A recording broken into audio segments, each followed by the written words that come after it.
Sheikh Mansour Leghaei, friends, welcome to Canberra, and thank you so much for turning out in such great numbers here today. Today, for me, this is a day of national disgrace. The Australian government has treated Sheikh Mansour Leghaei with contempt, and the Australian government has treated Sheikh Leghaei and the UN system with contempt as well. The United Nations Human Rights Committee in Geneva has ordered Australia not to deport Sheikh Mansour until the committee makes a final decision in about 1 year's time. Australia has announced its intention to proceed with deporting Sheikh Leghaei despite that UN order being in place and despite it binding Australia under international law.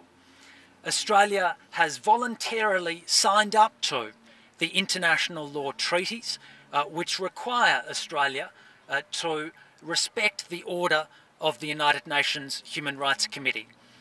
That order was issued in order to protect Sheikh Leghaei's family and to protect his children and his wife being separated from their father and husband.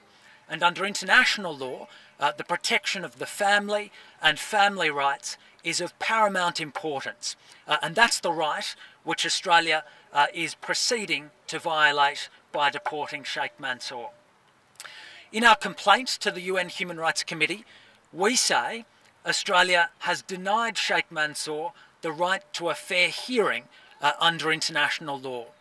As Desmond Tutu of South Africa put it in recent days, in South Africa, under apartheid, we detained people without trial. In Australia, you deport people without trial. And he is deeply ashamed and shocked that a democratic country like Australia would deport somebody without a fair hearing. Everybody recognises that some sensitive security evidence and information must be protected by governments. All democracies do it, but every other democracy does it in a way which also respects the right to a fair hearing. In Britain and in Europe and in North America, countries always give an affected person at least a summary of the evidence and the allegations against them. In Australia, Sheikh Mansour has been given nothing. In Australia, Sheikh Mansour's lawyers have been given nothing. In Australia, the courts, including our federal and high court, have never been able to test the merits, that is, the reliability of the evidence on which ASIO is relying. This is the kind of stuff which Franz Kafka writes about in his famous novel The Trial, a novel about the rise of authoritarianism and dictatorships in Europe in the 20th century. In The Trial, a person is dealt with unfairly based on secret evidence and faceless accusers which nobody has ever seen. The denial of a fair hearing is also a denial of the truth, because evidence which is untested cannot be verified as true. It means the evidence can never be tested for its reliability. It means the alternative explanations for why people did things can never be presented.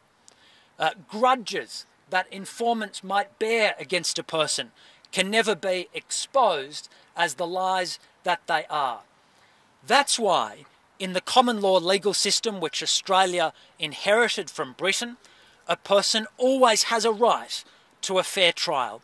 A person always has a right to see at least a summary of the evidence against them in a way which still protects security concerns, but at the same time respects the right of a person to a fair hearing. And that's what's been denied in Sheikh Leghaei's case.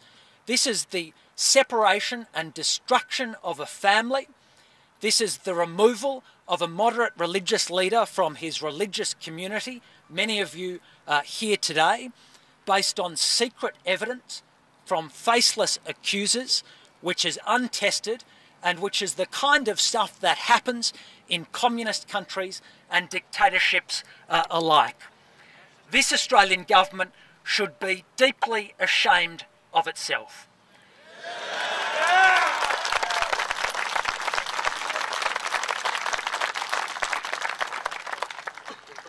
Kevin Rudd talks the talk of human rights. Kevin Rudd is seeking a seat for Australia on the United Nations Security Council, and yet Kevin Rudd is failing to show any leadership on human rights in Australia.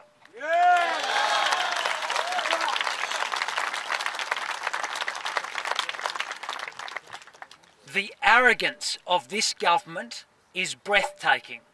In recent months, Kevin Rudd has come down onto this lawn to speak, for example, with people who are involved in the failed insulation scheme. Kevin Rudd is prepared to meet with and negotiate how much tax the mining industry pays in Australia. But Kevin Rudd's office has refused to send anybody down here today to accept the letter which Father Dave just read out to you.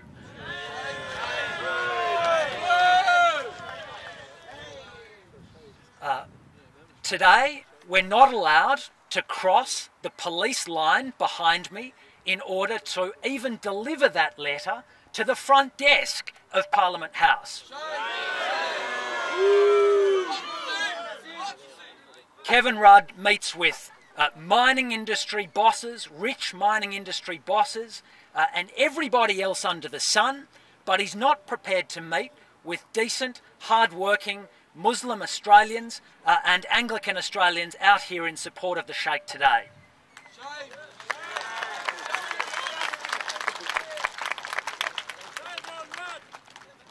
Kevin Rudd and our Foreign Minister, Stephen Smith, and our Attorney General, Robert McClelland, who's in charge of both ASIO and our reporting to the United Nations system, have an opportunity to fix this today.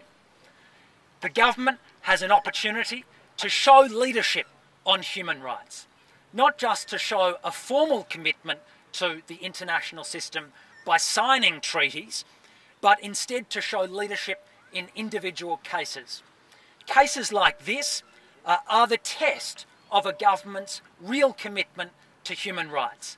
It's easy for any government to sign an international treaty, but those signatures of treaties mean absolutely nothing if, in individual cases, the government fails to respect orders of the United Nations Committee.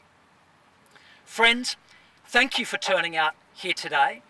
The Sheikh is due to be deported from Australia in 3 weeks' time.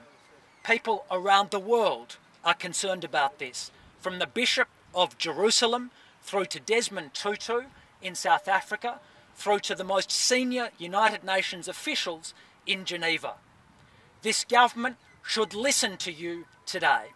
This government should show leadership on human rights.